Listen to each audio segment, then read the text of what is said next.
mixing it up. I think that's all good. Do you just put a metronome on? I want to be perfectly in time for this. Sam, thanks for inviting me. I'm really glad to be here. How are you doing? Yeah, I'm good. Just doing it on the offbeat. Hang on, I need to. Nice. I need to. Let me just shut down all this extraneous shit that is gonna start popping up. By the way, I wish you success with this podcast venture, and I wish simplicity for you in your future conversations.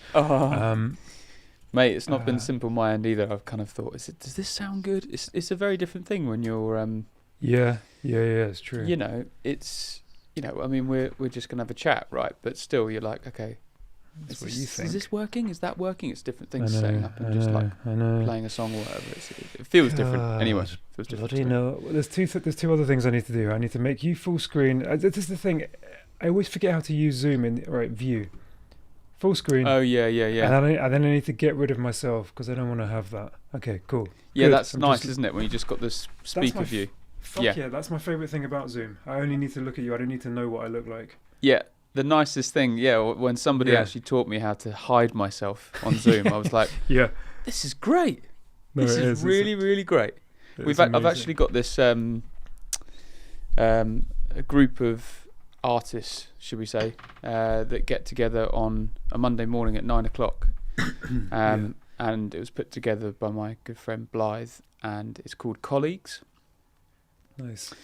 And we just, I think like during the pandemic, realised that so many self-employed people and artists, we don't have colleagues, or at least we weren't being, put in the positions that we usually put in, where we're like, hey man, how's it going? Yeah.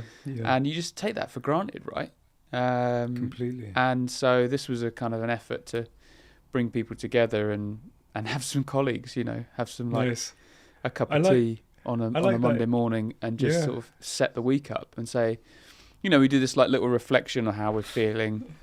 It's called pies. So we do sort of how we're feeling physically, intellectually, emotionally, and spiritually. And then we say out of 5, or we usually stick up a finger to say whether we've got something to talk about. Yeah. And then we take it in turns. Whoever's got, if someone's got a 5, it's like, I need to talk about this, Is the music industry completely fucked? Exactly. Yeah, and then we That's kind cool. of hold each other and support each other for an hour, and it's been a lifeline for me. Like, it's really helped. Really helped. Have you been doing this all the last year? Like since? Yeah, we haven't done it for a whole year, actually. Do you know what? I don't even know when we started. It feels like it's been there forever. It feels like I couldn't do without it, to be perfectly honest. Every now and again I've missed it on a Monday, but I've probably only missed like 3, and it's... Yeah. It's a nice thing to do, man. I was part of something... Wait, did you say... Is everyone in this from music, or is it different backgrounds, did you say?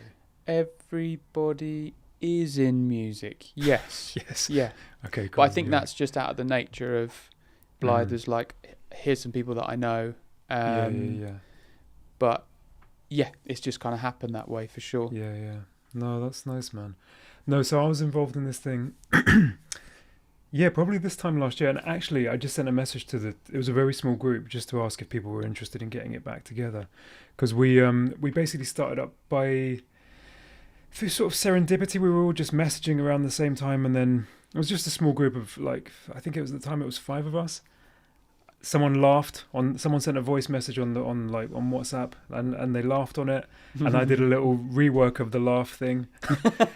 And then that developed into an idea of like, well, shit, why don't we just try a stems project? Why don't every week, like, some of us just, like, one designated person sends a bunch of stems, and then the rest of the group, including that person, has to rework them. Oh, I love that. So then by the end of the week, you get 5 different takes on a bunch of stems. It was cool, man. It was great. And I was just starting Ableton. So for me, it was like the crash course that I needed. But it was too intense. That was the downside of it. It was the pressure of having to have a finished track at the end of the week. It was amazing because it forced me to learn stuff very quickly and make a lot of mistakes very quickly. But it was also kind of dealing with like everything else emotionally from like the beginning of the pandemic, like everyone was, all the uncertainty. It was cool, but it was like a little bit too much. So I'm trying to resurrect it again, see if the other lot are up for it. Just because it was nice. It was nice to be doing something like that. Like I've felt this massive vacuum of complete lack of accountability, just way too much time to get on with nothing. Yeah.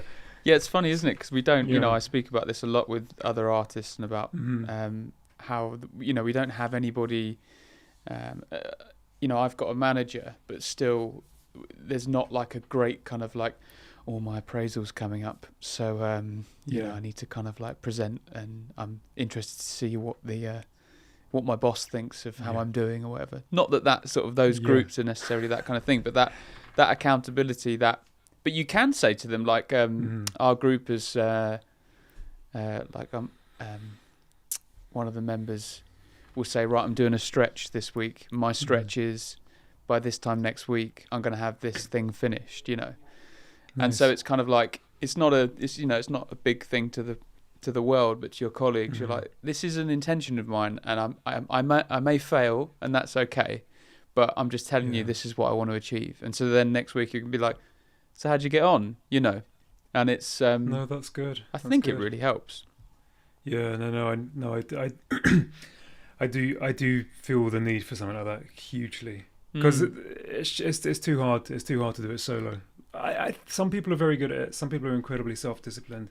Even with self-discipline, even if I turn up at the same time every day, there's no guarantee that I'm actually gonna do the thing that I want to do. So. Yeah.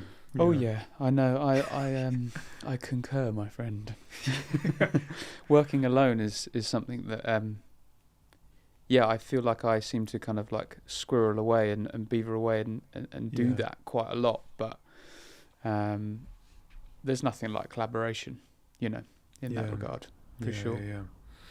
No, that's true, man. I mean, the sweet spot that I'd like to find is a bunch of people that you're cool sharing stuff with and being open with, but then equally having time away from that, where you can take all that you've learned through that stuff, all the ways in which it's kind of pulled you out of yourself, but use that kind of reflectively and kind of re-internalize that. So you're not just exclusively dependent on a group to produce something. Definitely. Because I think that's the danger that I fall into. Sometimes I've been so dependent on kind of the lure of collaboration to do anything outside of myself. I see. Yeah. No, not always.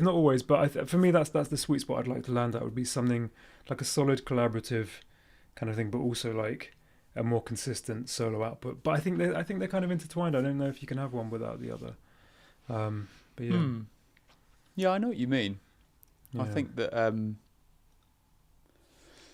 think that having somewhere else to be creative is always a good thing, and to be able to kind of like feed off other people's creativity, like. It's funny because that made me think of, I started this kind of podcast to talk to people about their like processes in kind of the art that they make, mainly because it's the process that really gets me like curious and gets me inspired. And I was looking back at some of your work, and I was like, oh my God, I remember a time where I was so affected by the way that you took photographs, that I would take photographs and be so inspired by your photographs. I'd be thinking, wow, what is it that Alex sees? And I think that's, that even though it wasn't music, it was an inspiration to me in my process, not necessarily directed or directly linked to my music, but it's cool, man. But well, thank you first of all. But it's the same with all of this stuff, man. It's just stuff that just pulls you out of yourself. Anything that gets you to sort of dismantle some of your own walls, whatever it is it's always going to be a good thing. And it doesn't even have to be something overtly creative. It's just like, here is a different view of the world or opinion that is not just like the reinforcement of your own. Like, I don't know. Yeah. Because it's interesting, because obviously, I first met you, and you were taking photographs. I had no idea that you were a musician, let alone, I don't know whether you had hatched a plan to sort of make a film then or not. I can't quite remember, but it was some time ago. I was 2010ish. I think I was maybe just starting on an art foundation course, so I don't think I'd actually done anything to do with film. I wasn't even really taking photography seriously at that point, I don't think. It was all kind of up in the air. But yeah, no, sorry, you were kind of mid-flow, I think. No, not at all, man. I mean, I guess the thing that I'm interested in is how, do you have a process for taking photographs? Or is it literally just like, because one thing that I noticed when we've worked together is that, or should I say, we have sort of spoken about this, but you are up for just taking the camera and let's just see what happens. And there's no kind of premeditated, okay, so what's the theme about? Like, I think you've wanted to listen to some music of mine before, it's to kind of get a feel for something. But I guess maybe as we've got to know each other, that's become less important in a way. I don't know. It seems like, there's no sort of premeditated thing to your process. I think to a large degree that's probably true. I guess it's important to make the distinction between the portrait stuff and the non-portrait stuff. Depends how deep we want to go here. Like, I can give you a very brief insight into where I think most of my stuff came from visually, pre-portraits, and then if you want, because like as we've kind of acknowledged before, but like you were really the reason that I started doing portraits. So it would be, it would be cool to touch on that. But I don't know, man. For me with photos, it was, I think the fact that I was never doing it commercially or professionally, it was only ever recreational. Non-hardcore recreational use, and I think that really took the pressure off. This was just something I could sink myself into. It didn't have to be right. It didn't have to be anything. I think, for reasons I probably won't go into, just for time and other stuff, just because it's probably too far into the depths of the past. Like, I think I'd become very conditioned to viewing stuff from a slightly more detached perspective. And I can touch on it briefly. Like, I've got Tourette syndrome, and I didn't know what that was when I was at school. It was a lot more active than it looks like now. I've learned how to live with it and kind of redirect it and channel it better. And knowing it was probably the biggest kind of help in that. When I was at school, it was very, very obvious, and so just sheer survival would mean, like, I wouldn't sit at the front of the class, I'd sit at the back, or I'd sit as far back as possible. I'd try and be like, even if I was at the back, I'd be like, can't be in the same eye line. So I do think that kind of burrowed its way into my thinking of just removing myself a little bit more from stuff. And I do see that when I look at my old photos in particular. This is what's so interesting about the portrait stuff, because it's such a contrast to that, because the portrait's like right up close. I never thought I'd be into that. I never saw myself as going into portrait photography at all until you kind of coaxed me into it. Because previous to that, it was always, stay back, watch the whole scene. Don't worry too much about the details. Or the details are in the bigger picture. So it definitely came from more that kind of place. I guess you could say more abstracted in composition, but I don't know. I mean, it's very hard for me to pin down things. I don't want to apply concepts to the photography retrospectively. Like, it's very easy to get of course kind of pretentious and stuff a decade later. Well, I had the work of no, I didn't. Like, I just didn't want to be caught out. Like, I was, which makes me sound like a fucking stalker. Like, but it was more just, I think it was the most natural transition from, like, hey, I'm quite used to just not being in the middle of the group here, or not being front and center, and just looking at stuff from a bit more of a distance. Like, now I'm just sort of framing and capturing that same stuff as well. So I think that's definitely more where it came from. That's so interesting. It's interesting to hear, especially because we've known each other for a long time. Because I've always got like a real sense of peace and a sensitive kind of. There's a sense. Yeah, there's like a simple. There's a simpleness, but there's a complexity to what you do, and that's what I love about it. That's cool. It's like a. And very natural, even though sometimes there's so much kind of sort of geometrically kind of going on. I've always loved it, mate, and it's back when we did those first shots round South Bank. It's interesting that you say about the distance thing, because I don't remember us doing any close shots. They were all. We didn't. I was like of framed again in the kind of. I think that's how you got. I think that's the only way we could have done a portrait shoot in those days. Like, I think you, from what I remember, asked me about doing portraits.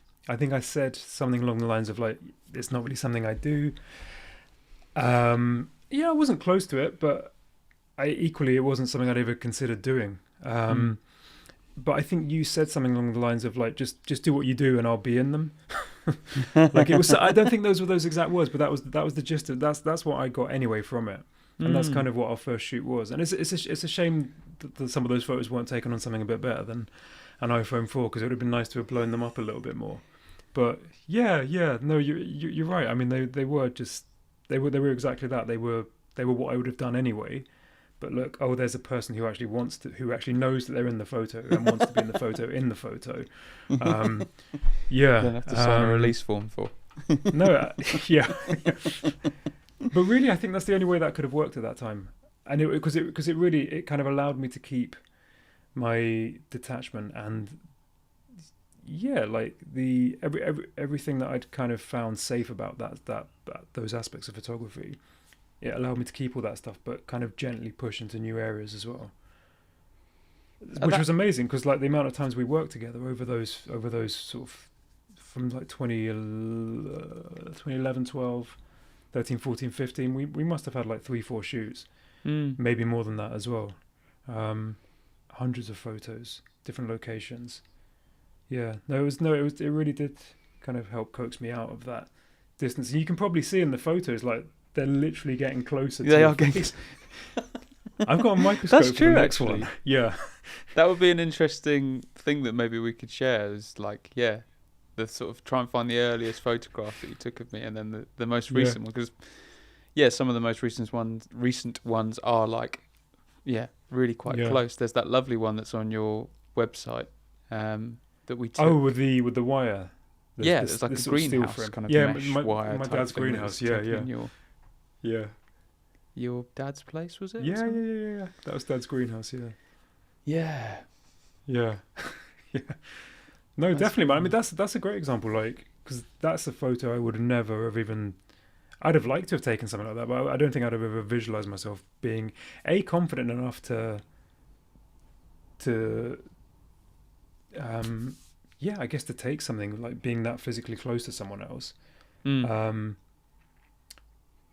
But I would not have conceived of it at one point. So was it? Do you think as you became more confident in that, do you think the photographs became closer? I think there's. Do you mean with us specifically, or just generally? Yeah, specifically, yeah. Yeah, I think so. I mean, it would. Because it's quite an intimate thing, isn't it? Taking a photograph of somebody that close, in a way. It's definitely, and it goes beyond. Well, for me at least, it went way beyond my own kind of insecurities and what I was bringing to it. It was also. There's an element of imposition. Maybe it was projection on my part, because like I don't like being examined, or I especially didn't like to. I've got more comfortable just with the normality of it now. But there was a point where I really, like I said, my preference was stay as far back as possible, like don't get in there. So it was also like I was kind of extending that worldview to the subject as well, thinking like, I don't want to get in their face. They're probably happy like 20 meters away.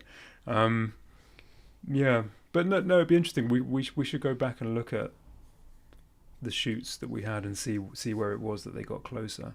Because I'm thinking even the ones we did for your Kairos album cover. Yeah. They were closer. Yeah. but there was again, I don't. It's interesting because it's difficult to have these conversations without blurring stuff too much, because equally, they wouldn't have worked if they were too close. They needed some narrative there as well, and I think that's the distinction. I think when there needs to be more of a strong sense of narrative in the photos, then some distance really does help, because you build story with the elements around it. Like, definitely. Not that you can't build a story with someone's features and their expressions and the emotion that they're bringing to it, but I think for that thing as well, like the maritime kind of themes running through the work, like it needed that kind of washed up sailor kind of feel to it as well. Yeah. But definitely, but even in that though, even in the photos that we didn't end up using for the cover, like you could see that they were pushing in. Yeah. Yeah. There's the one on the in sleeve of the CD, which is kind of me doing my classic kind of looking into the distance. Yeah, and there were some of you lying down where I was kind of photographing. Like, you, like on the cracked rocks and stuff. Yeah. Oh man, I forgot about those. Yeah. I must have them squirreled away somewhere. Yeah. So when did you? Were you always making music? Because obviously, when did music start for you in a kind of creative sense? Good question. Getting into one of your other processes here. I was late. I was really late to music. Like you tend to think. I have no idea whether I was musical as a baby. I think kind of babies feels like they sort of inherently are. Yeah. Somewhat musical, yeah. But in terms of actually actively seeking out, it took me a long time, man. I mean, like the first song that I really remember getting into was when I was 6 years old, and it was the Birdie song. You know the Birdie song? Oh, the ridiculous kind of. It's just like a. I haven't heard it for so many years. It's old school. It's like the kind of thing someone would have listened to in the 50s, because it was from the 50s. Right. Okay. And it was just an instrumental, like, very, very playful, kind of ridiculous instrumental. But yeah, the Birdie song was my jam for. Really, that's amazing. Yeah. For back then, at least, that's the dominant track. I can't remember any other music. How old? Do you know how old you were then? Yeah, I was 6 years old. Oh, you were 6. Yeah. Okay. 6 years old. I literally, like, one of my enduring memories of that era is me riding down a hill in South London on a pink BMX, whistling the Birdie song to myself. Oh man, that sounds like that's a lovely. It's a beautiful image. It was the dream. Should be one of your music videos. It should, and maybe will be. And then sort of 6-year hiatus, and then the first CD that I ever bought was a single, when you could actually buy singles in Woolworths, when Woolworths existed, of the Prodigy's "Breathe." So man, yeah. Oh, you're way cooler than I am. What was your first? Oh no, I shouldn't really be saying this. I've just told you the Birdie song. Come on, man. Okay, fair enough. The first single that I bought, dear, "Breakfast at Tiffany's." That's actually all right. I think I remember the film as I recall. Yes. I did a Zoom music quiz the other night with an old friend, and that was one of the questions. I haven't heard. Was it? That's so weird that 2 references to that track have come up now in the last 3 days. Well, and I haven't heard that since 1995, 6 when it was out. Yeah, what are they called? The Deep Blue something. Deep Blue something, exactly that. Yeah. Thank you. How many points did I get for that? You've got exactly. Yeah. Man, that's not a bad first single to have, like, because the other thing that I should acknowledge is around the same era as getting the Prodigy's "Breathe." I was the most obsessive Spice Girls fan in the world. Yeah. Like, well, I crazily. wasn't obsessive, but I was into Spice Girls. Did you have the photo album? Did you know there was a photo album? No, I didn't know there was a photo album. It was one of those things. It was like. What's wrong? Hang on a second. The photo album. Was this where the inspiration for your photography came from? Maybe. They were onto it, man. Like they had the sort of the most on it merch people ever. They had everything you could get, like, but the photo album specifically It was actually a photo album in the style of those old things where you would slot in the photos into the sort of plastic laminated sleeves. Ah, right. 200 photos you could collect. And you were at the mercy of chance. You would buy 6-packs from a newsagent for like £1 each. Fuck knows how much I spent on this. Is this a family-friendly podcast? Yeah, like, yeah. Fred knows how much I spent on this. That's fine. Ask him. Because there's no guarantee that you're going to get 6 different photos every time you buy it.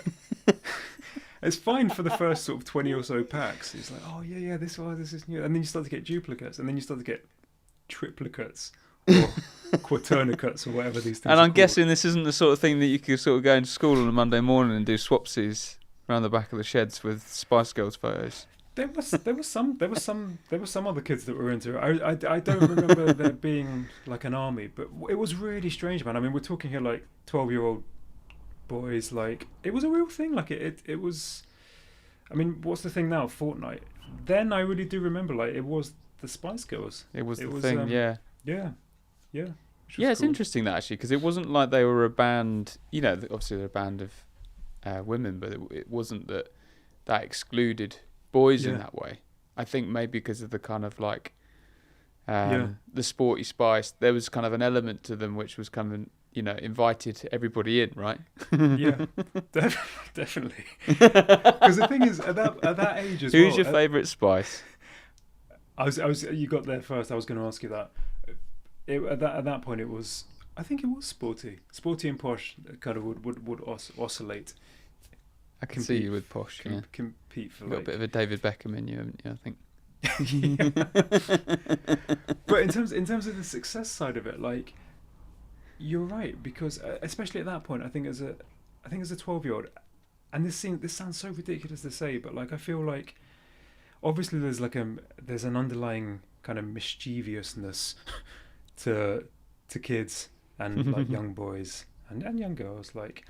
But I do think there was an innocence in those pre-internet days that you just won't ever really have in the same way when you can be a 5-year-old with access to the internet. Man, I hadn't even heard of some of the stuff, like, until I got to secondary school. Some of the things that, you know, like, that teenagers or whatever, like, would talk about, like, literally just another world. Whereas I can't imagine that's the case for kids now. But so what I mean is, in those days, like, we hadn't really got to the politics of, like, you know, gender politics. None of that sort of stuff had really kicked in. You know, it was just sort of blissfully unaware of that stuff. Like, I guess it would depend on the background, and obviously I'm saying that as like a young boy. If I was a young girl, that probably, even as a 12-year-old, even then, probably you would have a slightly different worldview. You'd be waking up to the reality of how certain things kind of work and stuff. But it's just to go back to your point of saying, like, it didn't exclude it, like, boys at all, the fact that they were a girl group. No, not at all. And obviously, like, and every single kid at that stage fancied one of them, if not all of them. It was like the ultimate combination. They were like politically active, but also just everything. Yeah, and the music was catchy. Music was fantastic. I loved it. Music was fantastic. Did you have a favourite song? You first. Okay, so it was Jerry was my favourite. Okay. Yeah. Which I didn't realise. Oh no, I've forgotten now. She's married to Johnny Herbert. Did you know that? I never knew that. The real question is, do I know who Johnny Herbert is? Is he a rugby player? I think it's Johnny Herbert. I could have got his name wrong. And my nephew will kill me because he's a massive F1 fan. But he's the driver. Okay. I think I'm thinking of Johnny Wilkins. It's not Johnny Herbert. Johnny Herbert is somebody else. It's the manager of the Red Bull team. Oh. Yeah. Okay. I just didn't realise until I was watching sort of Drive to Survive the other day, which is quite. That is a very good series. Yeah, I've got into that. But yeah, and then I think my favourite was. I mean, I am deep down. I love cheese. You know. Yes. The hard stuff, the soft stuff, and the musical stuff. Baby Bell for the soul. To Become One was just like, I think also that it played into that, like, you know, I wanted someone to love. I wanted a girlfriend. You know, so it's like that To Become One was just like, maybe one day I could be with Jerry. Maybe one day you can. No, two become one was definitely up there. That's one of the ones that I find myself singing sometimes, even now. Yeah. The melody's great. Yeah. Yeah. Well, it's also when someone says something, I find that as well, I'm awful for that when somebody sort of says a phrase and then I just have the song bounce up in my head. Like I've got this like kind of glitchy jukebox, which like just gets kind of activated when someone says something. So if someone says, well, they probably just have to say two or something, or become one or something like that. And then I'm like, to become, not like Faithless, unfortunately. Yes. You just have like Spice Girls come into your jukebox brain. That's good.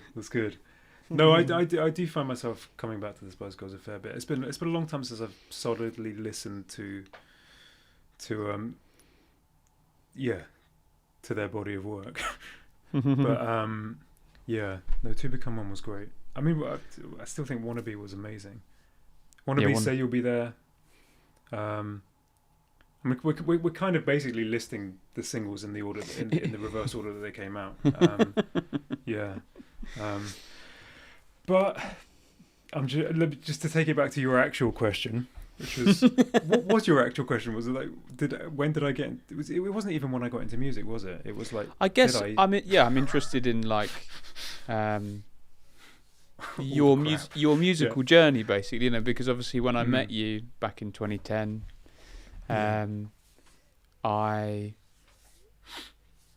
realised that you were a photographer, but you didn't really speak. I think we definitely spoke a lot about music, and you might have said that. I remember you saying that you played music, but I didn't know you had any intentions to release music, or you were writing music in that way. And I guess really what I'm heading towards here is like, you've got your photography, got your music making.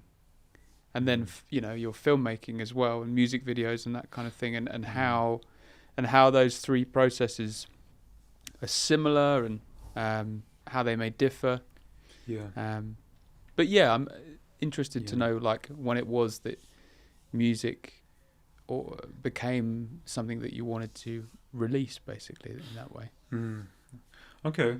No. Let me try, just in the interest of keeping this like a relatively condensed conversation. So I wasn't playing music at the time that I was listening to the Birdie song when I was 6, or the Spice Girls when I was 11, or the Prodigy when I was 12, or Nirvana when I was 14. Then I went through like heavily got into UK garage when I was 16, 17, and hip hop as well. And they were nice. They were good places to be, and that was that golden age as well. Where again, I'm not sure. No, this must still exist for kids, because I think this is a transcendent kind of thing. But that point where everything you're hearing is new, like that does stop after a while. Like you've heard so much stuff where it's like it's very hard to reclaim that feeling of the magic of hearing something for the first time. I remember there used to be a record shop in Soho called Black Market Records, which was a drum and bass record shop, and a friend took me there to their basement. It was the first time I'd ever heard drum and bass, and it was just the room was shaking, and it was insane. It was amazing. But that's literally like a handful of feelings. Anyway. So sorry. So that's kind of like the music I was listening to. I didn't really start playing anything until I was about 17, and this was in the last year of school, and it coincided. The Tourette's is kind of really the common thread to a lot of how I got into, not just how I got into the stuff that I've ended up doing, but also the ways in which I got into it. Because with the Tourette's, like I said, when I was at school, especially the last couple of years at school, the severity of it and the attention it was drawing to itself kind of coincided. It's kind of catastrophic. Like it was very obvious that I had something, and it was very unsettling and very distancing. And so one of the things I would do is I'd kind of had this sort of subconscious sort of draw to I would always love the sound of the piano. And we had a music block in the school I was at, and at break times I'd kind of wander into the music block and just start hitting around keys, playing on them when there was no one in there. And it was to say it was mesmerizing or addictive would be an understatement. I mean, it was. I don't want to use the phrase too lightly. Like, I don't want to necessarily say it was life saving, but it was life enriching at minimum. And the thing was, it wasn't good music. It's testament to the I guess the emotional connectivity that can come through music. In a way that transcends quality and ability.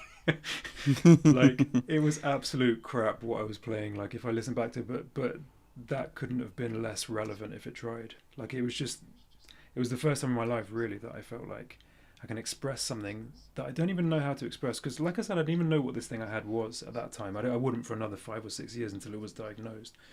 It's like all this inexpressible stuff, and also the standard kind of teen stuff that's just bubbling up. Like, how the hell do you fit into this world? Like, what are you becoming? All this stuff, like these kind of unspoken, inexpressible things. Like, and I could just hit a sequence of keys and be like, something is kind of being interpreted here. And yeah, it's so it didn't matter that it sounded shit or didn't make any sense musically or conceptually or whatever. It was completely absorbing. So that's how I started with that. That's really interesting. Do you mind if I just say something on that? No, go for it. It really resonates with me because I think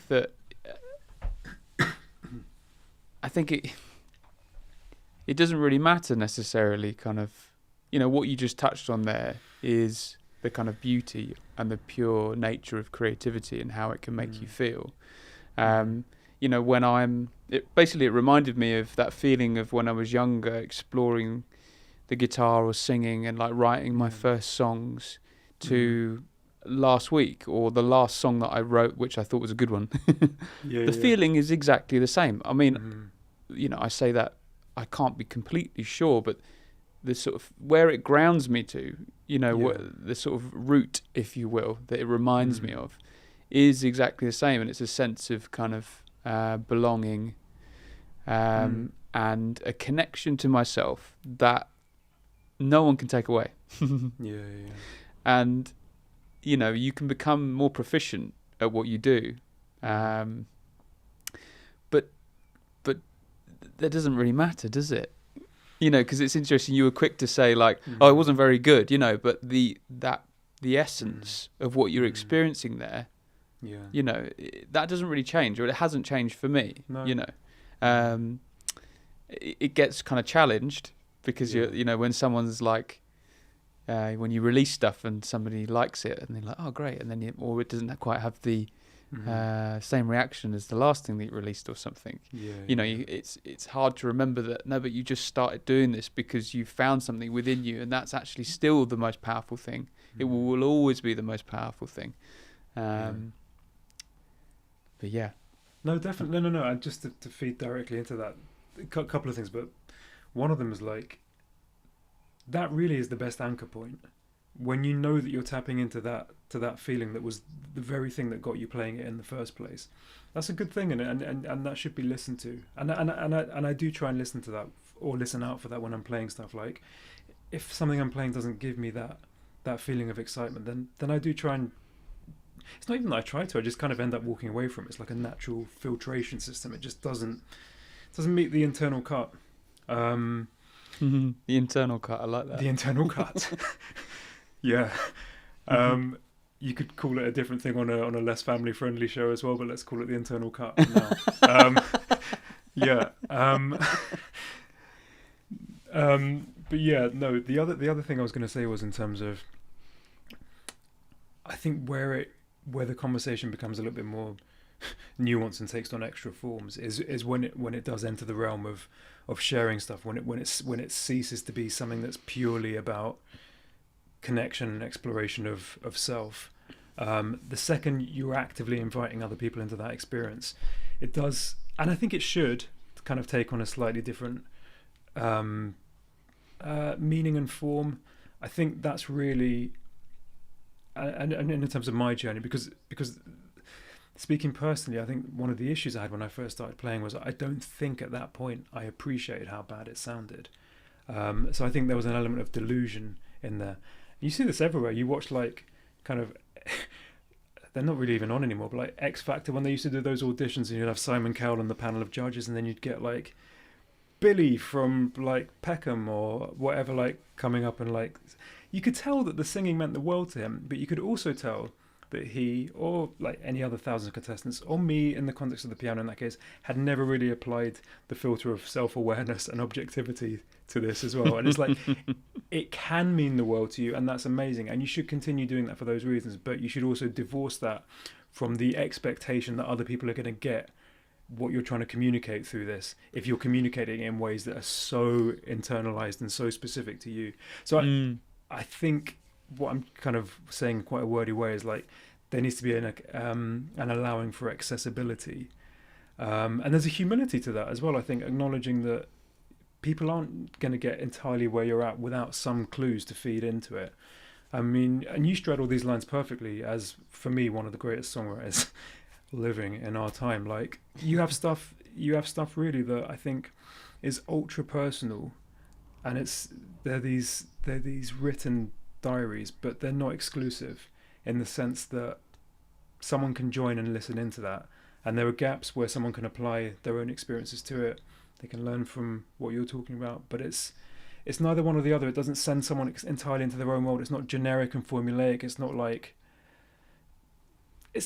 it's not, you know, lowest common denominator pop at all, which is basically that, like, kind of formulaic, most hyper filtered, most or rather least specific possible kind of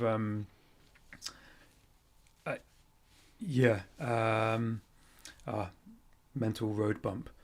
I know what you mean. It reminds me of like fast baked horrible bread or something. yeah exactly, anything like that, like but to take it back to the point I was making is like I think there has to come a point, and there did come a point in my journey, and I'm assuming in yours as well. If there didn't come a point, you've handled it incredibly well, but like there does come a point where you realize like actually you do need to start being, you know, not a bully to yourself, but you do need to start applying critical thought to it, and sort of asking yourself like, does this actually work? Like, is this something that kind of works musically? Is this communicating what I want it to communicate? Like those kind of things, and I don't think it's right or good to build stuff around that stuff exclusively, and then you exclude all the beautiful original motives for making the music. But equally, I think without that stuff, like it can be something that doesn't necessarily engage. It can be technically impressive seeing someone play, but there's no soul. That's maybe a simpler way of putting it. Yeah. Well, I think definitely, and I think that's like it's a progression, isn't it? Because it's like, I still have that same thing of like, I mean, yeah, I've had all sorts of kind of journeys with my creativity and saboteurs, shall we say, coming in and saying you're not good enough, and you know, I never learned how to write a song on it, and I didn't sort of wasn't educated in music through school and that kind of thing, and I've always felt I've always had that sort of imposter syndrome when I've been thrown into a room with people that do, and it's taken me years to feel confident, you know, in my own kind of skin in that way. But there is a confidence in that, knowing that you started off with this creativity and that kind of connection to yourself. And then as you go through that progression, you learn different ways of expressing yourself, just in the same way that, and I guess that's why I think creativity is so important for people, you know, to connect with, you know, whatever it might be, whether it's like doing painting kicky ups with a football, you know, like kind of exploring your connection to your body and yourself in that way, and then developing it, because you do start to learn more about yourself in that way, and more ways to frame things as life gets, as we struggle on, you know. It's kind of like the beautiful struggle that life is in that way. And you know, earlier you said kind of saved, you lightly said it saved me, music, and but I totally hear you on that. It kind of like a lightning rod kind of moment it was for me when I realized that I could express myself without anybody else around, and it was a real freedom in that. But I hear you about learning new things and progressing. But so what was, when did you know you wanted to release your music, Mr. Kozobolis? Mr. Brookes.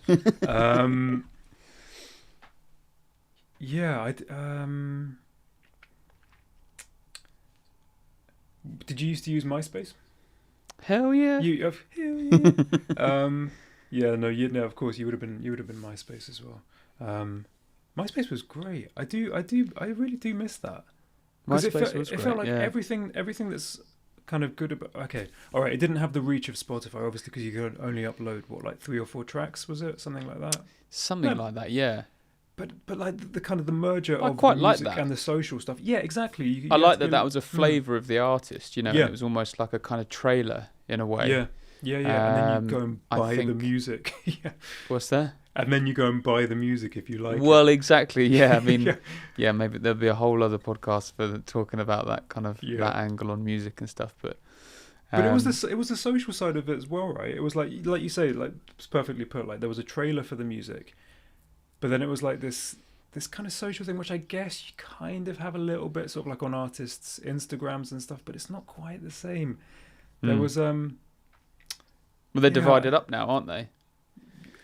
Well, how do you mean? In that way, I mean, like I say we have to. There seems to be these channels now where it's like, here's your place to kind of. Yes. I see Instagram as like a shop window in a way of like, hey guys, how's it going? There's this new thing that's going on inside the shop, or like, inside what I'm doing. And then you can if you wanted to listen to my music, you want to go over to Spotify and stream it, and I won't earn any money out of that, but you go for it. Yeah. Well, I was going to say the buy one, the shop thing, the shop analogy is great because in the way in a shop window you'd have like buy one get one free with Instagram to Spotify, it's like buy one get 1 million free. Yeah. Buy one get the rest of the world of music free. I think there is, I know Spotify are massive now, but there is,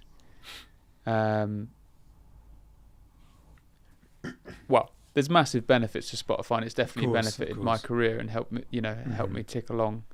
But I think there's a gap in the market for kind of bringing what I believe that real music listeners really want, and that is a community of other music listeners. I don't think everybody that listens to Spotify wants that, but I think that there are a lot of people that think that is what's kind of happening in that way.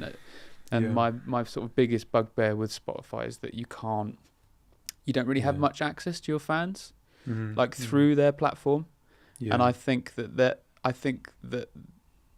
if they could figure out a way that was something like a functionality, I think it would strengthen. It would save Spotify, in that way. Not that it needs saving, but in my eyes, in terms of like, it would create a music community within their platform that would make it a lot stronger in that way. No, 100% with you, man. A lot more legit for music fans. I mean, because they kind of scratched on that back in, was it last summer, where they introduced the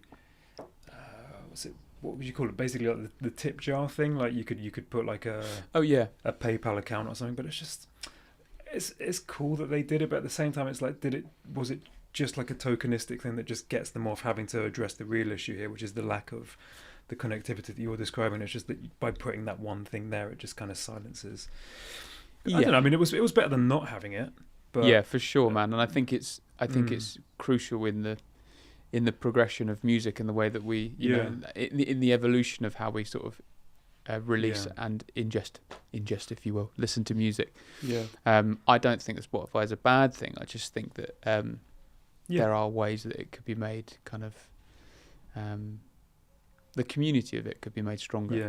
Yeah. The community around it. I mean, just to briefly touch back on that tip jar thing that they did. I'm just thinking about this. Like the more I think about it, I actually do think it was a real deflection of greater responsibility, because the inherent issue with Spotify as an interface and a user platform is amazing. And like you say, it would be false to kind of disregard some of the benefits that musicians like you and I have definitely reaped from that platform. But equally, it's not okay to, and I know you're not saying this at all, like, but it's not okay to sort of stamp something in time and just accept, oh, this is the way music's done now, like get used to it. And the tip jar thing, like on the surface is like, oh look, great, they put in this little thing where like fans can help their musicians out. Hang on, rewrite the distribution system. The fans don't need to help out the musician with like a fire if they happen to see it on a particular day. Like the musician will just be getting paid normally. Yes, like the whole way along. Spotify can still be rich. We can have like a tiny little bit more. That's all. Anyway. Hashtag broken record campaign. Yes, Tom Gray. Yeah. Yes. I've been following him and been kind of spurring him on, and everybody that's been involved in that, because I think it's big news. You know, that is Definitely. really quite amazing, the amount of work that he's done and stuff. So hashtag. It's an amazing model, but it does need serious reform. It's complex, isn't it? That's the thing. Yeah. It is complex. Yeah. But anyway. I literally can't remember. We'll talk about Spotify over a pint or something, or maybe we'll do another podcast just on that, and we'll get a load of us talking about it, because it is an interesting. Yeah, it is interesting. Yeah.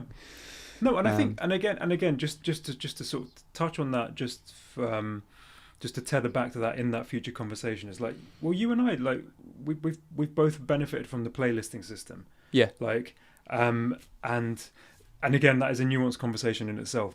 But there are obvious disadvantages and kind of gatekeeping-y kind of elements to that as well. But there are enormous advantages as well. So it's like it is important to have like, conversations in which things either good or bad aren't just thrown out in favour of the more simplistic, easier to reach conclusion. So it would be cool to have that. Yeah, that definitely. Kind of conversation. You have definitely frozen, or you're really interested in my jacket. I think you've frozen. Oh, there you go. You're back now. He's back. Was I frozen as well? Was I frozen too? You had frozen too. Great. We're both frozen. Nice. You were asking me about when I first started to release music. Oh yes. And that was going to be my short answer. Yeah. I think it was around the MySpace time, so it was like mid 2000s, like 2005. And at that time I was releasing. I think I touched on this with you in a private conversation. But like at that time I was releasing vocal stuff as well. Like the piano for me was an accompanying instrument. It still wasn't necessarily the main thing. Like for me, the voice was the main thing, and so I was releasing kind of some guitar-based songs, some piano-based songs. And some instrumental piano stuff, but I'm not saying you should base kind of output around kind of audience and expectations and stuff like that, but because for me it was like I always loved just solo piano music, no vocals as well. I just didn't think anyone else would want to listen to it. I didn't know there were people out there who would. I knew there was like a classical scene, but I also knew that I'm not from the classical scene at all. Like my stuff doesn't hold up in that world. So I didn't think for a second there would be an audience for instrumental piano music, and I hadn't heard about erased tapes at that point, which was a shame, because that would have been a great bunch to have known about that early on into stuff. Yeah. But so I started releasing around that kind of time. Yeah. What and sorry, go. Kind of interested to know, having lived with Tourette's and how that kind of is affected or contributes to your creative process, or if it has any involvement at all in that way. With the music specifically, or across just creativity, or within your different kind of like disciplines. I actually wrote my thesis / research paper when I was at uni on this topic, so it's like It's something I've thought about quite a bit. And again, to try and really condense it, in the visual sense, I would say the greatest contributions that Tourette's offered, and I do definitely call them contributions because I think there have been drawbacks to having it. It's like anything. Like there's two sides to most things, if not infinite sides. They're diamonds rather than coins. Most things. I feel like what on the one hand was a disadvantage in the need that it caused in me to withdraw. Visually speaking, was an advantage. It gave me perspective. I think that's the greatest thing that it gave me. That's on a more conceptual thing. On a practical level, what I really found really engrossing on the photographic side was the focus, and I don't mean that like the visual. Well, that too, but like the mental focus that a photograph required, and the patience, and I guess also the stillness. Like if I was trying to capture something, you don't want it wobbly. You kind of want to fix the frame and sort of be still for it. So having to actually breathe slower for photography as well. I think that was something that really, really helped, and I think that's maybe those that kind of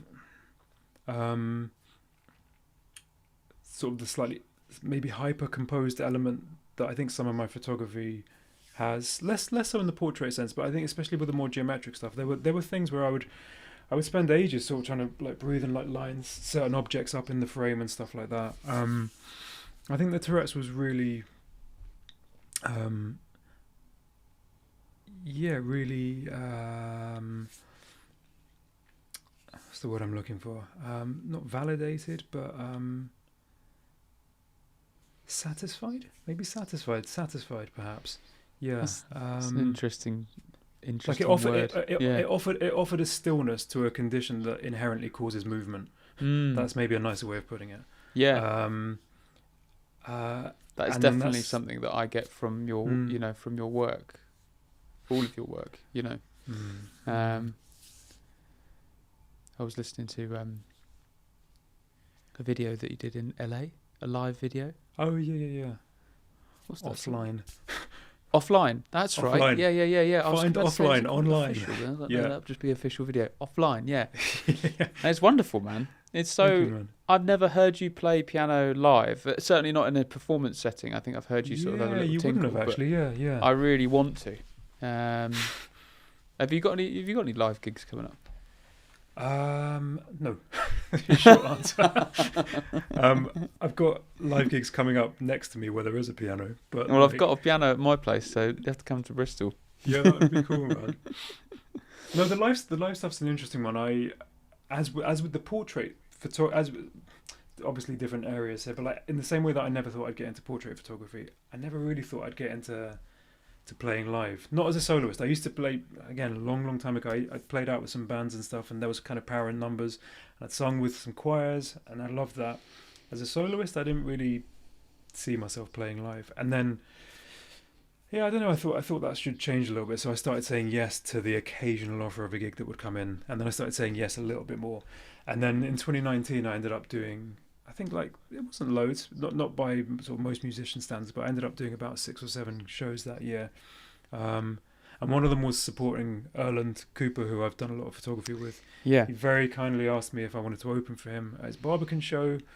And that was crazy. That was like a whole other world. It's suddenly going from like playing small rooms to playing like in front of 500 people, like on solo piano. So that was,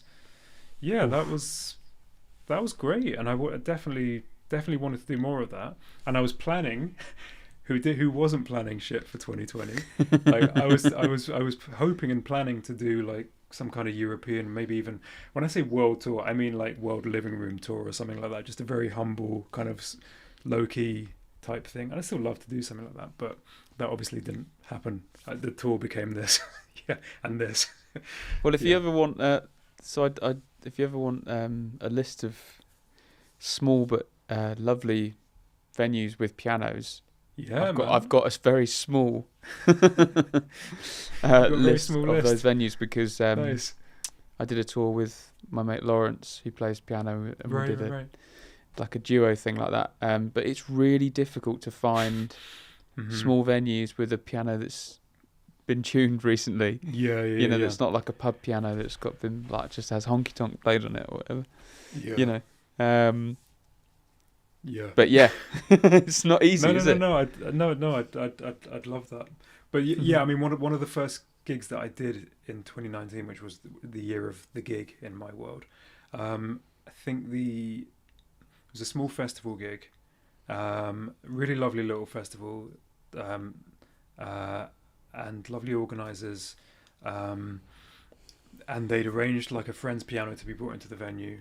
It had been tuned, but the piano, it didn't seem to handle being played particularly well. It seemed to get quite... That's quite an important feature of yeah. functionality that the piano needs to be able to be played, right? Yeah, and and I was kind of last on the bill,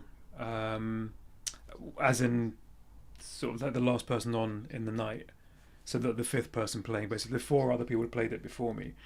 And by the time I got to it, there were literally some keys that just wouldn't work. So it'd be like this deafening sound of like wood instead of piano note. That really nearly derailed my whole ambitions for playing live. But then a friend thankfully organised the gig for me 2 weeks later and was like, just play it, just get back into it, don't dwell on this, which was great advice. But yeah. But yeah, it'd be nice to play live again at some point. yeah. I'm assuming you feel. I mean, because I know you've been doing like it's great. All this, the way you've tried to connect with people online, it's amazing. But like, I'm assuming you're craving the in-person stuff as well. Yes, definitely. Yeah, I can't wait. Yeah, I've got a tour booked for the autumn, which I'm going to announce soon. Great. And the live streaming stuff has also been great, but it's different. Actually, it's been I'm super thankful. It's like one of the gifts, if you will, from that period of time was realizing that you can connect with people via kind of live streaming. It's not the same, but then also there's people that have never seen me play live before that were getting to see me kind of jam around. At home, just mucking around, and it was great to be, it's great to connect with them. I think one thing as like a solo artist is that you don't always feel. Well, it depends actually. I before the pandemic, I wasn't necessarily that artist, or I didn't realise that I could just open up a kind of a space to connect with my fans, and it's been awesome. Like I started a Patreon, and that's just been, it's been amazing. I'm so thankful because it's been a bit of a tough year. It's kind of, thinking about how has it? It's kind of been tough for everyone, isn't it? And I've definitely rethought things a few times, and wondered whether to go back to kind of. Doing more framing and doing more kind of carpentry and that kind of thing. But having that community, gave me a lot of hope in that respect. So, no, that's amazing. I admire anyone who can start and sustain a Patreon. Right. Yeah, I've got a few friends who do it as well. Like, and because I've toyed with it for years, but you've balanced it well, like, because I've seen what you do there, like, and it's a like you're offering stuff, you're offering insight into what you're doing as well, like it's people are actually getting something. This is it's well, I think that it's one of those things that I was really nervous about starting it, to be perfectly honest, because maybe because I felt like I had an issue with asking for money, and then I was like, well, I don't want to. I also have an issue with saying yes to too many things and giving myself too much to do, and then I didn't really know how much or how many people would sign up. I just thought it would just be my mum, paying me a couple of quid a month, and I've got to do all this stuff for her,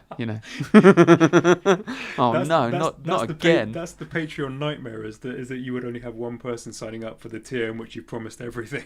Yeah, exactly. So you need to, so basically I just started it off at a very low level. And I said, look, I'm just seeing who's interested to come into this space. To kind of, to use the sort of the front window analogy with the shop thing, is kind of like, it's a bit of a pop-up shop. It's only going to be here for a bit, but if you want to come in, it's £2 or whatever, and then we'll figure out what we're going to do here, basically. Almost like we'll devise how this goes, because actually it's not about me. It is about you guys as well. So, and that's what I like about it. It's like, a few people came through the door, and then I started chatting to them. I was like, well, what about this? What about that? Yeah, okay. And then I was like, okay, well, I'll start another tier, and we'll do this, That's a really lovely way of looking at it, actually. I think that's something I've hugely underestimated. Honestly, man, I think it's like, I was chatting to another friend of mine who's an artist, and he's only released a couple of EPs, and I was like, you should start one. He's like, nah, man. And he's kind of, I don't have many people following me. I was like, yeah, but I'm sure you've got like a handful, even 3 or 4. He's like, yeah, but then I was like, well, you've got to start somewhere, and I think somebody told me about a book. I've always remembered this. I never read the book, but I just remember him telling me this, which was, if you've got an idea or if you've got a product, I think it's about making products. It was like, make the worst one that you can make and give it to somebody, and then let them know how they get. Ask them to let you know how they get on with it, and then make those adjustments, because obviously that's what you would do with like market research or whatever. But I just thought maybe that's a kind of model for this. It's like, let's invite people to come, and then we'll figure out, because I was thinking about it the other day, man. I was like, if you had 1,000 fans paying, I don't know, whatever it might be, like $10 a month or whatever. Yeah. I mean, that's a ridiculous amount of money that you'd be earning. Crazy. But that also takes away record labels. That gives, but what that does is it actually puts the power back into the people that really love your music as well. So it's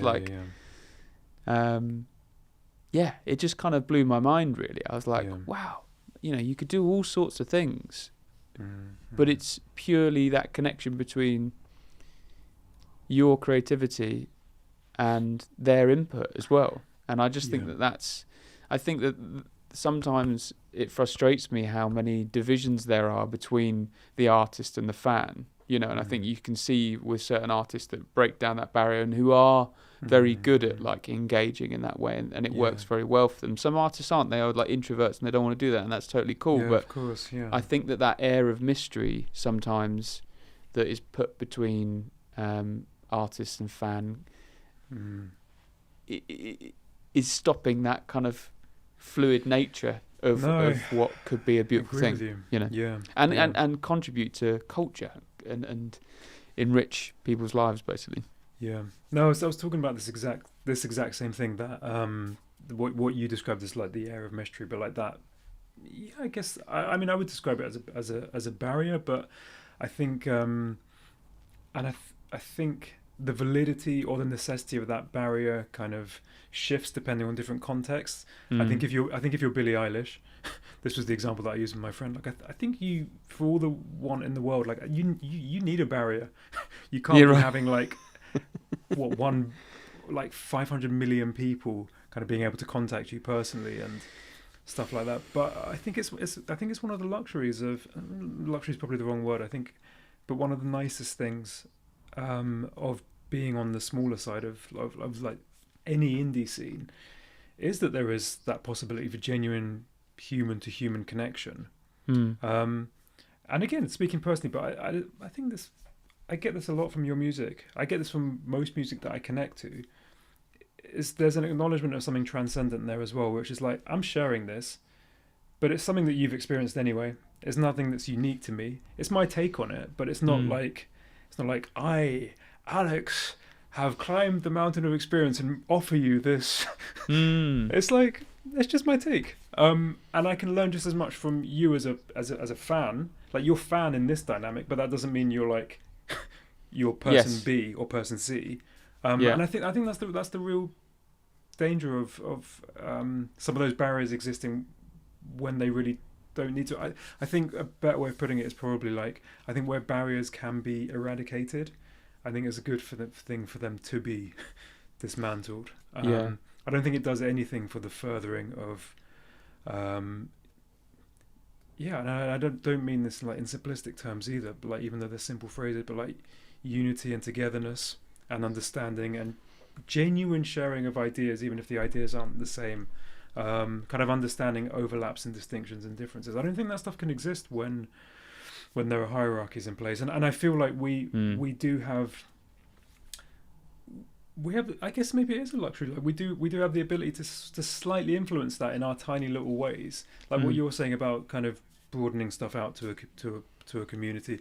I try and operate like my social media stuff similarly. Like, if someone sends me a message, unless it's really weird, like, I'm going to reply to it. Like, it's like I can't stand the idea of thinking like, you know, like, oh, artist hat on, yes, come to the artist window. Like, it's just, no, you get me, and that might be good some days and shit other days, but hey, it's the point is drifting here. But to take it back to what you were saying, like, I love that idea of specifically in the context of Patreon as well, of kind of acknowledging, on the one hand, like, this is what you do for a living, like, and actually there needs to be an element of subsidy to it to carry on doing it. And if people are enjoying that, I don't think it's an unrealistic expectation. Like, most people who enjoy things enjoy supporting those things as well. So I think offering that possibility to people, but in a way that allows them to participate in a dialogue as well. I think that's really great, man. I'm going to think about that for my own stuff as well. I think you should, man, because there's so much. I mean, I get so much from your art, and you know, it's up to you what you make and up to you and the people that kind of come through your door what that community is. But I'm sure, you know, there is some good to be had there, and some beautiful things to be shared, for sure, man. I think there's a beauty in, you know, stepping into the unknown, just as we do when we're trying to kind of like come up with some, you take your camera out and you just think, I'm just going to go for a walk. You know, you are stepping into that unknown, and then you capture something. I think that's the kind of the fun element of what Patreon could be. It's like, hey guys, let's just get together, and I tell you what, I'll send you a song a month, but I'm really interested in like how we create this community and what we do with it, you know. No, it's cool, man. It's definitely something to think about, which I will. I mean, I'm not going to guarantee for a second that I'll open one, but it is hearing it framed like that. It's great. It's a different way of thinking about it to how I've thought about it before. Even though when I think about it, the ones that I've seen that have worked have actually embodied that same stuff. I mean, the example for me that has probably also been the reason I haven't opened a Patreon, because of how intimidatingly successful it was at the community side of things, but it's Jacob Collier's one. If you are at all familiar with his stuff. I didn't know he had one. He had one from when, like, I don't want to say when he was tiny, but long before he was known in the way that he's known now. Oh, wow. And he would just do, like... he would just get people to send in, like, songs that they were working on and stuff, and then he would reharmonize them and do all this crazy stuff to it. It's like, oh my gosh, I'm not. You'd be lucky if you get like one sort of badly played thing a month from me or something. Something like that. So I don't know, that whilst I found it inspiring, that also kind of put me off. But the thing that worked about that was the community aspect as well. It was bringing people into that, and there's something about that. Yeah. And obviously that applies to other contexts as well, but just for this Patreon thing specifically, it's Patreon.com. Yeah. Well, I look forward to signing up anyway. That's the other nice thing about it as well, is that, you know, as long as it's not, you know, you don't need every single penny that comes through Patreon to pay your rent, which hasn't got that bad recently, but it is like, it's made me kind of look elsewhere on Patreon and be like, actually, yeah, I could really do with some, like, I don't know, photography tips or piano tips. I'll sign up to this person and see what they're offering. You know, I think that's the lovely thing about it as well, that you can be. Yeah, I just think it's kind of cool that, you know, somebody else is kind of me signing up to you. You might think, oh, okay, well, Sam signed up to me, so I'll sign up to somebody else. You know, or if you might be like, once I get to 20 subscribers, one of those subscribers is going to pay for somebody else's Patreon. And I think that's also a lovely kind of osmosis or connectivity about it. You know, it's kind of a lovely thing. Yeah. Definitely, man. Definitely. So listen, this has gone everywhere. Yeah. we have. It's one of those things. I'm sorry, and you are. What's that? And you are. Yes. Just out of interest, I mean, we didn't talk about this before, but have you got any sort of releases or anything coming up, or have you got any sort of? Okay, that's yes and no. Did I put you on the spot? Sorry. No. It's cool. It's good to be asked this stuff. There are some releases in the works. Like I think one of them's confirmed for early next year. I won't say the label, just because I don't think they've made it public. It's a small label, so I don't want to hype this into something big. It's a record it was a collaborative record that I did with a friend of mine who's also a pianist, and her boyfriend, who is a sonic wizard, and he did all these tape loopy interjections as well. So it's kind of a record of improvised but also composed piano takes, kind of set against tapey interventions. So I think it's a really interesting. It's not something that I've heard done in the piano sphere. It quite possibly has been, but I haven't heard it. And that in itself shouldn't merit attention. Like, you know, like uniqueness shouldn't necessarily be a badge, but I think it does offer something different. And I think it's a nice record, and that should be out, like, realistically probably this time next year. Which is long. There's another collaborative thing which is probably going to have to be self-released. In terms of solo stuff, I'm working on a new solo piano record. I had a kind of internal monologue about whether I even wanted to do that again, just because of how saturated the piano world has become. And then I thought, actually, the saturation is a fad. It's going to go. People have released like tons of solo piano music because they've seen, like, realistically, like, if you get on one of these big piano playlists, like, that's one of the ways to make money. Yeah. I'm ultra cynical. I'm happy to admit that. Like, I don't care. Like, some of the stuff that I've heard, like, there's no other reason for that music to exist other than for someone hoping they're going to get rich off it.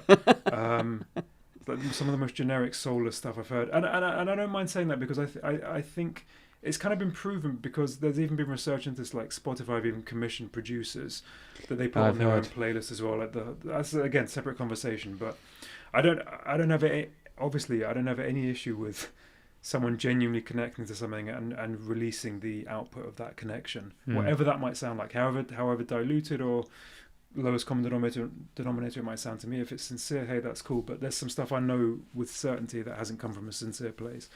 Anyway, the conversation I was having in my own head, one of the many conversations, was, do I even want to carry on releasing solo piano stuff in this current climate?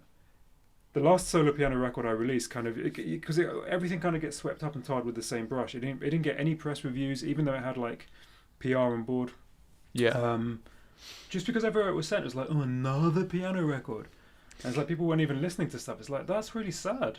It's sad on multiple levels. It's sad that as a music reviewer you can't take something objectively for what it is. If it is just another piano record, tell it for what it is. Give it 2 stars, but at least review it.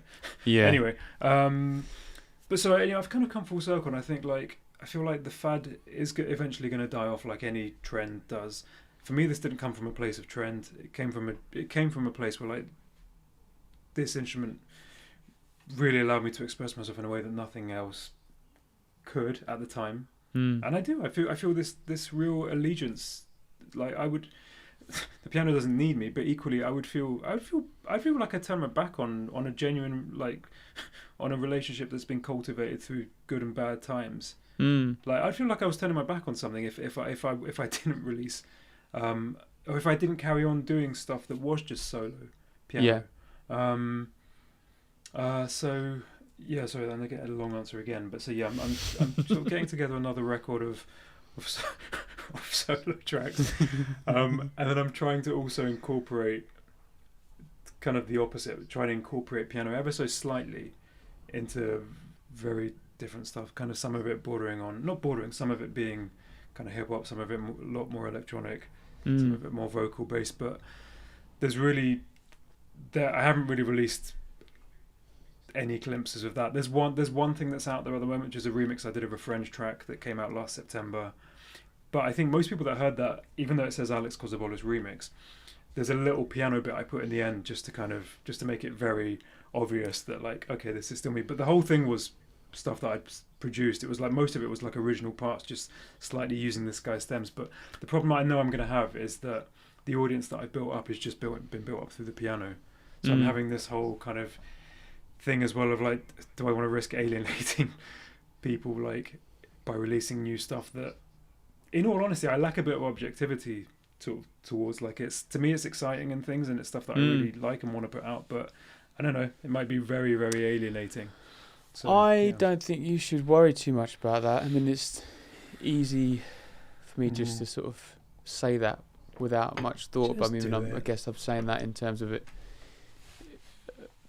kind of what we've sort of spoken about in terms of it, as long as it's coming from that kind of an authentic place to you and it's exciting you. You know, I mean, if you listen to my first album and then listen to My Girl Drinks Coffee, I mean, it's still me singing and it's still got guitars in it, but it's very, very different. And I don't think I alienated anybody. I think that the reason why people connect, you know, you've got different types of listeners, especially on Spotify, you know, or any streaming platform. You got the kind of lean back listeners, the people that just hear your music a lot, or have got someone says, "What?" You know, they walk into a party and they're like, "What's this piano music?" "Oh, I don't know. It's on this piano playlist." Why you know, but actually, what you don't realise is he plays that every day, but he's never considered who it is. You know, so I think that the people that care to consider what that music is, and then they go and follow you on Instagram, or even message you, or sign up to your mailing list, I don't think they're gonna. I mean, it could be wrong. I mean, you could sort of. I mean, you might be doing some sort of like prog screamo, hip hop album that might confuse people. But I think that. I think that it's brilliant. I mean, I love artists. The one thing I loved about Spotify when it came around was that you could go to an artist and look at their back catalogue. And realise that they started off as something very different, you know. You know, back in the days when sort of, you know, labels developed a lot of those artists, you know, through the sort of the times where they didn't quite know whether they were going to get a, you know, I mean, Joni Mitchell was one example that I was thinking of, but I mean, she was absolutely fantastic from the word go. But, you know, even, I don't know, I'm thinking of singer-songwriters now, but like, David Gray or whatever, I didn't even realise he had like 3 or 4 albums before White Ladder, you know. Anyway, I think you should. You know, I think you should just follow your muse, and you know, there's also the other side of the coin. You'll have a whole different audience coming to your music, possibly. You know, it's easy to think like, oh, I might alienate those guys, but what if you only alienate half of them and they're like, oh, I'm not really into that stuff, I'll wait for the more piano music, or I'll just keep listening to piano music. But then the piano music guys are like, I love this kind of stuff and I love his piano music, this guy's really interesting. You know, I think we're interested in, you know, human beings that are interesting, right? You know. No, I agree. And I mean, I definitely, I wouldn't want to not make something thinking or being worried about how someone was going to react to it. I think maybe it's something actually even beyond that. Maybe the reason I'm sort of hesitant about it is just because I've built up certain expectations. Maybe it's probably more that, as with most things, it's probably projection. Like, I think I've built up certain expectations of what someone who releases the kind of music that I release should do, which is ridiculous. Like it is, it's crap. Well, I tell you what, start a Patreon. There we go. Start sharing your ideas with Patreon and say, like, what do you guys think? Because that has been a real confidence booster for me, because I make all sorts of stuff, you know, and I share most of what I do with my Patreon, and I will continue to, especially now I'm kind of moving into a phase where I'm writing a lot more for a new album, and I might share songs with them that don't get released. I mean, I've done that a few times with my fan base. Nice. Seems to be a bit of a theme of mine. Where's this song gone? Yeah. No, that's a great idea. That is cool. Yeah. All right, man. No, definitely will think of that. I don't envy you trying to edit this down into whatever you're hoping to glean from this. Well, the plan for these podcasts was for it to be, you know, a conversation without much editing. I mean, I don't really like podcasts that have a lot of editing. No, I like the free flowing nature of it. I think that it's like the authenticity of that. And, you know, because like, this is the first one. There was an element to me that I was a bit nervous, like, you know, are we going to be able to just chat, or am I going to keep thinking of questions? And I have been thinking of questions, but, you know, and I wouldn't want to just like edit that to the point that I made it perfect, because that's not what it's about. No. I'm with you on that. Yeah. But, you know, if there is anything you want me to take out, I can take it out. No, I'm good. I mean, like, it's like awkward silences where I spend too long trying to think of how to say something I'm thinking about. That's fine. Hey, that's who you are, man. Exactly. You're a beautiful human being, Alex. Yeah, inarticulate, slow. That's me. Yeah. It's lovely to see you, man. No, you too, man. I hope we actually get to do this somewhere where you're not in this little piece of glass. Hey, come out of there. Yeah. So the one thing I was thinking was that it'd be nice to sort of close the podcast in prayer. In prayer.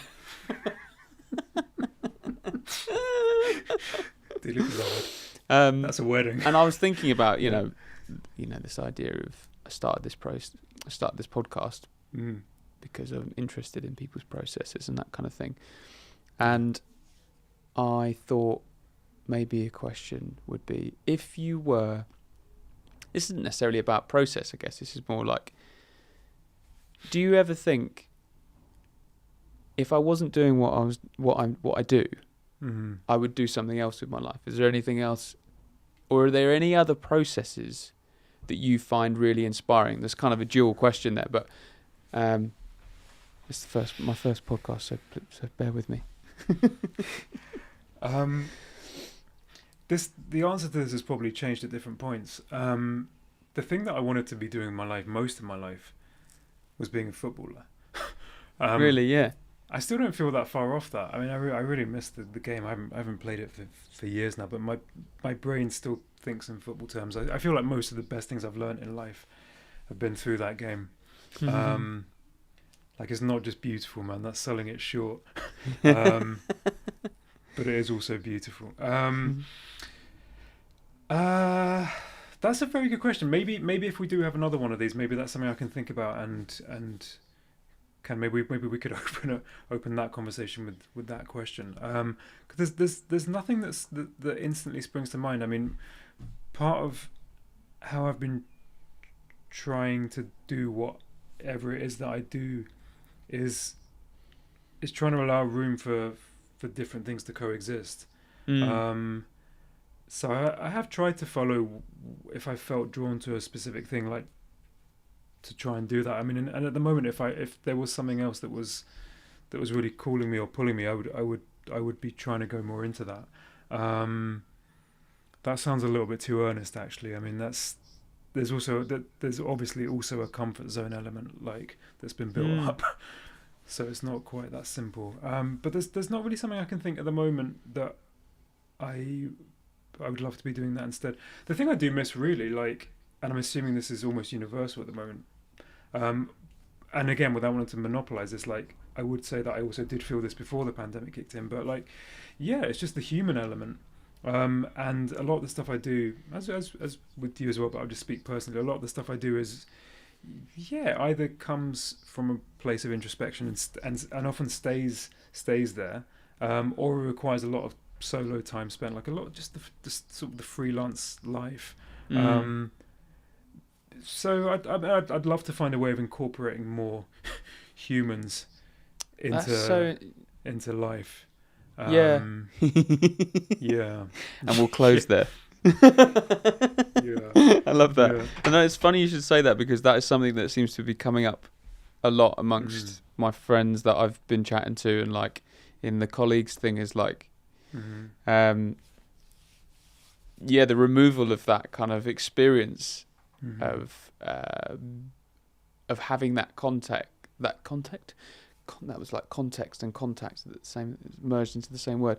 Having that contact with humans. I've been thinking similar things, and how I think also it was along the same lines of, do I need to do something else now, to kind of bring some money in, basically. But then I've kind of gone full circle. I'm like, actually, I've learned so many skills within music, songwriting. Are there other ways to